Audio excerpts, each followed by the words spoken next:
Hey guys, welcome to the channel. If you watch my other videos, you would probably know this is not something I would normally do.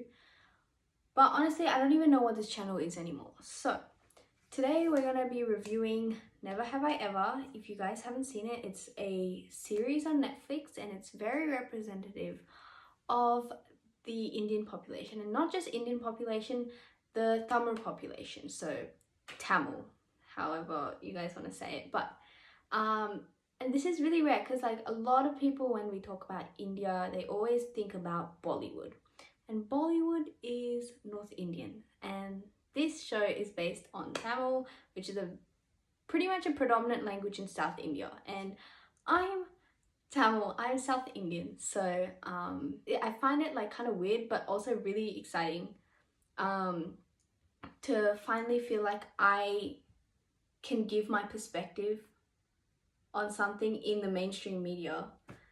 It's just very exciting. I'm going to be reviewing season 2. I watched season 1 like when it came out. But yeah, I'm going to be reviewing season 2. I reckon I'm going to do it episode by episode because I just feel like that makes sense. I just made like notes on my phone, but it's on my laptop now. So I'll be like looking down sometimes. So yeah. Let's go. So episode 1. After, Devi spreads her dad's ashes, she goes back home. I don't know if it's just me, but I found it so creepy that Paxton was just hanging around in front of Devi's house. I don't know if that's just my opinion, but that was a red flag. I was like, this boy is too obsessed. Or that he had nothing else to do, which is another turn off. But yeah, I thought waiting for hours is very unrealistic, but you know what? It's okay. I'm gonna let that slide by. Whatever. So next, throughout the episode, we encounter some misogyny. So this is when Kamala, Devi's cousin, goes to her lab and she encounters this misogynistic little shit who is her lab team leader. Something struck me. So a few months ago, my friend and I, she's also Tamil, my friend and I, we were talking and she was like, bro, like we're kind of in the minority, we're a person of color and we're female. So it's like a double whammy for us. But that scene really enforced that idea. And I was surprised how Kamala like kept her cool, but got on her because I would have lost it. But yeah, moving on. It gets to the end of episode 1 and I think this is when Devi decides to date both guys. What a player. 2 boys falling in love with something I cannot relate. But at this point, was the show predictable? Yeah. But I still kept watching it because representation. So episode 2, this is when Devi throws a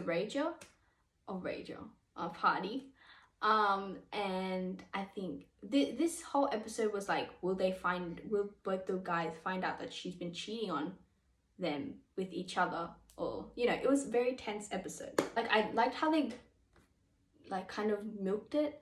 Like they would both arrive at both Ben and Paxton would arrive in front of the house at the same time, and then they would stand in front of the pros and cons board at the same time. That was very intense. I actually liked how they didn't reveal it at those moments, which is really good. It was unpredictable, It then cuts on to Nalini, which is Devi's mum. She goes to India. She kind of susses out the environment. She wants to go see, because she has plans to move back to India. Instantly, they cut to Nalini's family, how she goes and meets up with them. Just a side note, like sure, Nalini's family might be really rich and live in a nice house, wear gold all the time on themselves, but it made me think like, not everyone in India lives like that. I don't know if they wanted to make it a bit pleasing to the audience or something, or they wanted to actually drive home the fact that Nalini is from a rich family. But not I just wanted to put a side note that not everyone in India lives like that. You know, my family doesn't live like that. So yeah, I just found that like, whoa, like I wasn't expecting them to go over the top in the wealth aspect. Next thing in that scene was, I found it so weird how they try to set her up. I don't know if it's just me, I may be mistaken, but from what I've observed in society in India, like it's basically frowned upon for a widow to get married so quickly or to date someone so quickly after their husband has died. I don't know, let me know if I'm wrong. I'm pretty sure it's kind of frowned upon, and sometimes I know it's really sexist, but in some societies, my mom's told me that for a widow to have lost her husband and then remarry is actually frowned upon, like to remarry at all.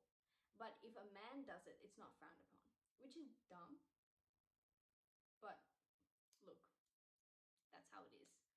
Anyway, that's my idea. I just found it so weird how they were trying to set her up with another guy already. And then soon after, we get introduced to Devi's grandmother, or Nalini's mother-in-law, who is, by the way, the best freaking character in the show. She's such a she's traditional, but also progressive, but not too progressive in the fact that it becomes too unrealistic and too westernized. Like, perfect balance. I really liked her. So yeah.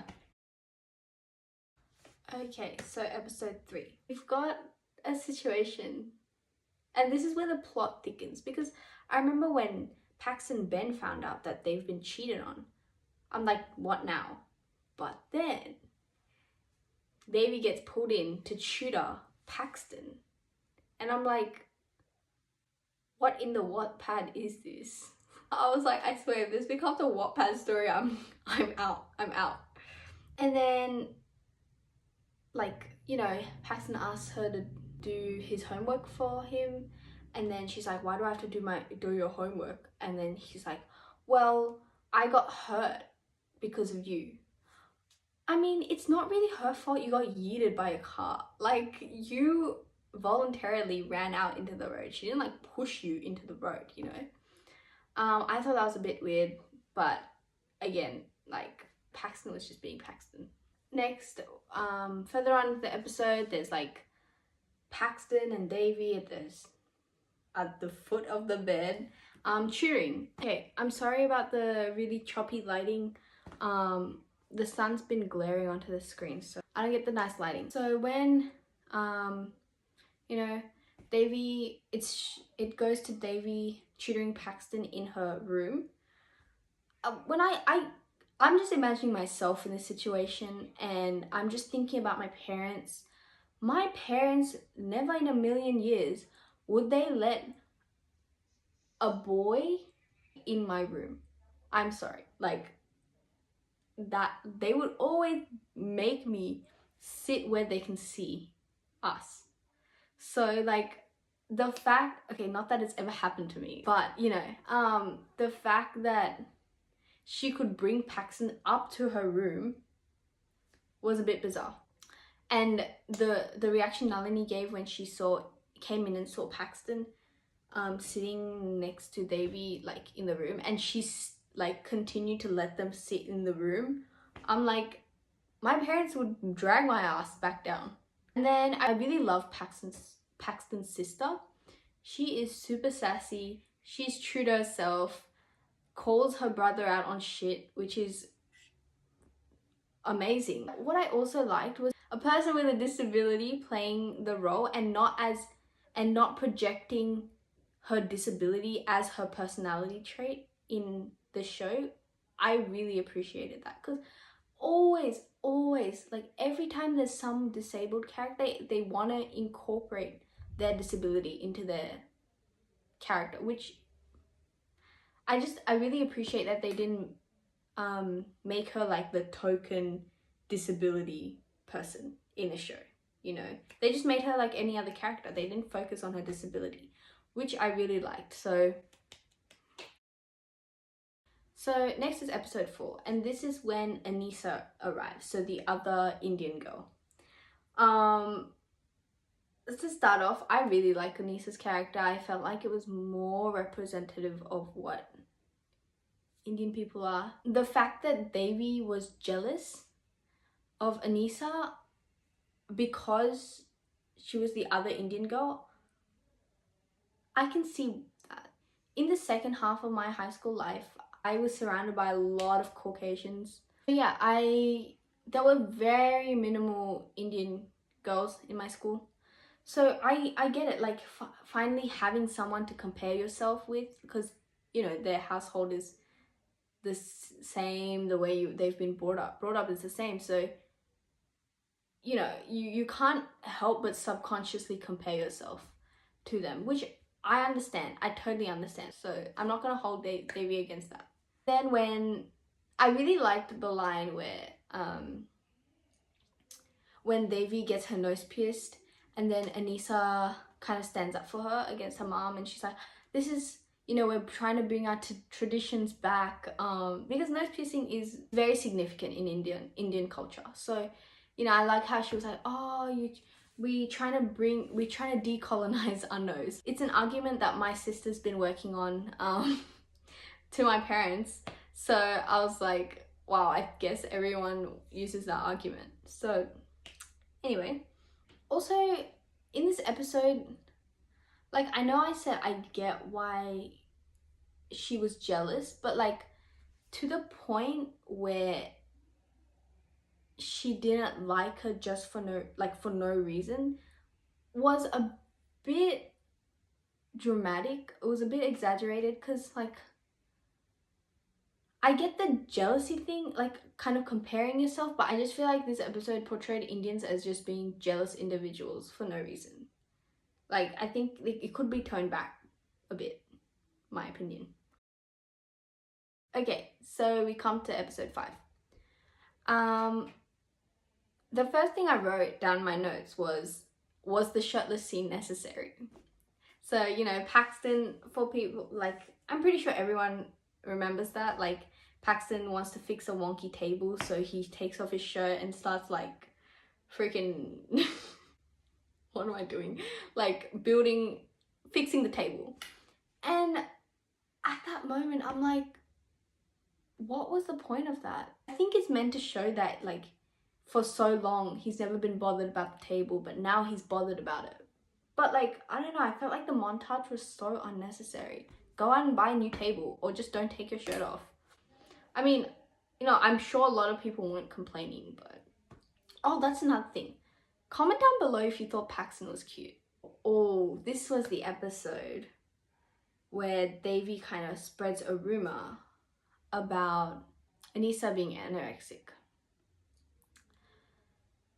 So I had a lot of things to say about this one. So first up, sure, she said it in a rage fit or whatever. She said, I don't eat one crumb of a brownie because I'm straight up anorexic, or something like that. One, that was way too far. I understand you're angry, sure, okay, whatever, let it go. But she never showed some kind of instant regret. She didn't try to correct what she said to the girls, to those two popular girls. That was a bit bitchy. I just felt like the fact that she didn't immediately correct herself was wrong. So the next thing I wrote was that the voicemail thing was so freaking overdone. I mean, I guess later on I realized it's actually not overdone, but like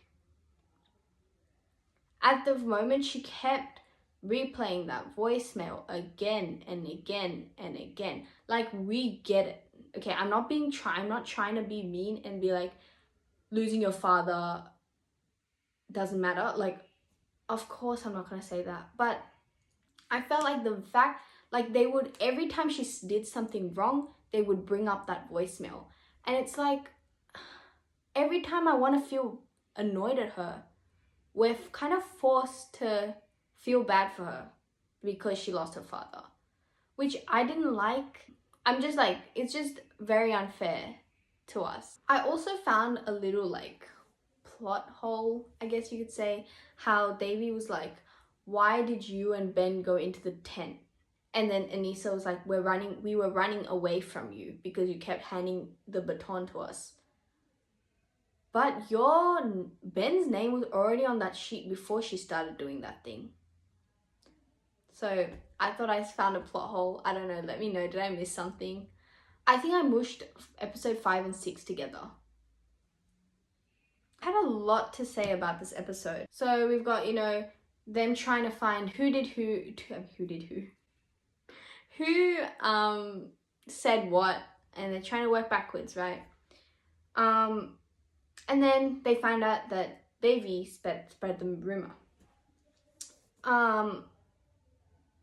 First of all, if you were really remorseful, you wouldn't try to argue your way out of your consequence. Like, I remember she got expelled, suspended. And then she goes to Aneesa and's like, can you please convince them to not suspend me? Bruh. Like, are you okay? Like, I don't know, if she was truly sorry, like how she convinced us throughout the episode, she would just take it. Honestly, if I was in her shoes, I'll be shitting myself. Like, my parents would chase me out of the house. I've written that Ben comes up to her house and she basically wants to convince Aneesa to stay so that Ben will see she's a good person. That just enforces the fact that she doesn't care about what she just did. She just wants to be in Ben's good books, or ultimately want to get with Ben. And then she like follows that up, you know, cherry on top, with a dumbass apology, with her like dancing in a cricket suit. Her character is so immature. Like, it's just infuriating, you know, like we're halfway through the season and you're still not showing any maturity, any growth in your character. It's frustrating. It's really frustrating. But yeah, again, like sneaking out like that, I don't know how she got away with sneaking out. Like, my parents would find out. My parents would straight up find out. So it kind of wraps up with her apologizing in the best way possible to Aneesa, which is good. You know, she's taken aboard her father's advice, really thought about it, not taking it by a shallow level, but really understanding what he meant. And there was a point in that scene where she called herself crazy. Instead, I wish they had taken that moment, and like made her say something like, oh, we shouldn't attach negative connotations to anyone's name.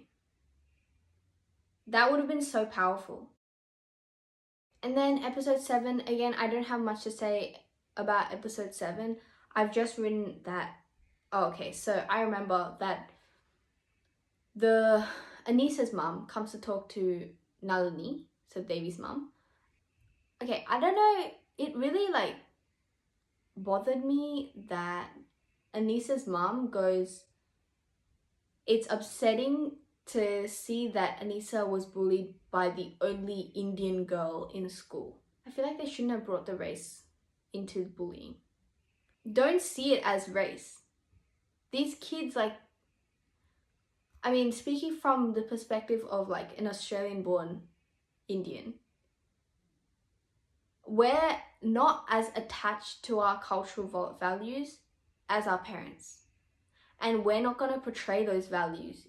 Well, majority of us are not going to portray our values on how we behave.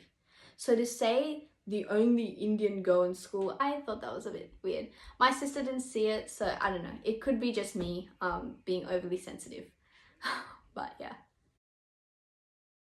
Episode 8. Devi, as being Devi, was super jealous of Ben and Aneesa. She should realize her mistake and just move on. There's no character development at all, and we're already on episode 8. Like 2 more episodes to go. Like, come on. Episode 9.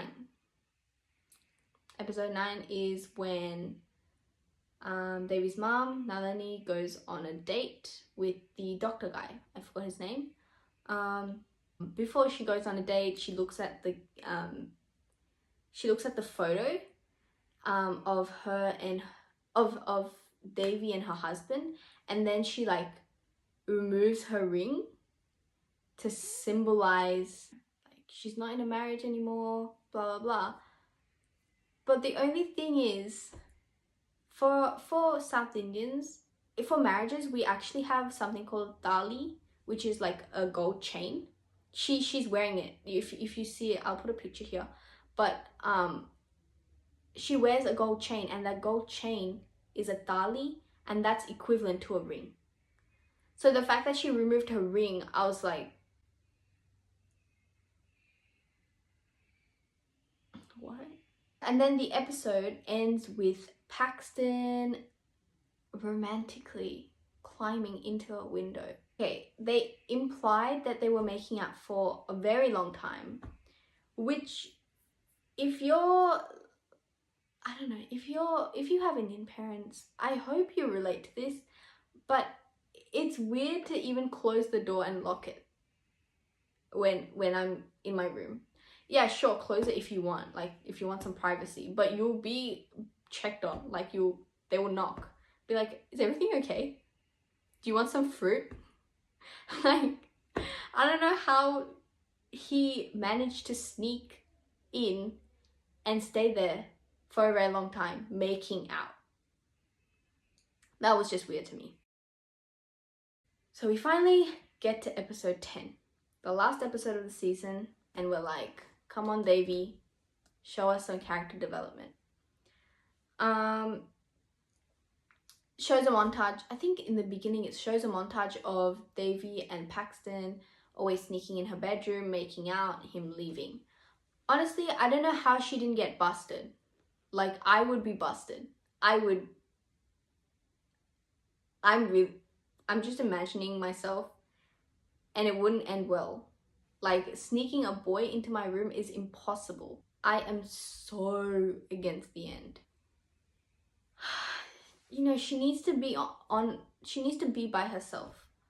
She needs time to reflect and get to know herself better before she can be in a relationship.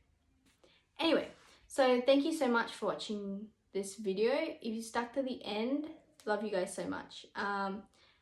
Let me know if you want more videos like this, because I feel like I kind of like it. But yeah, so have a great day wherever you are.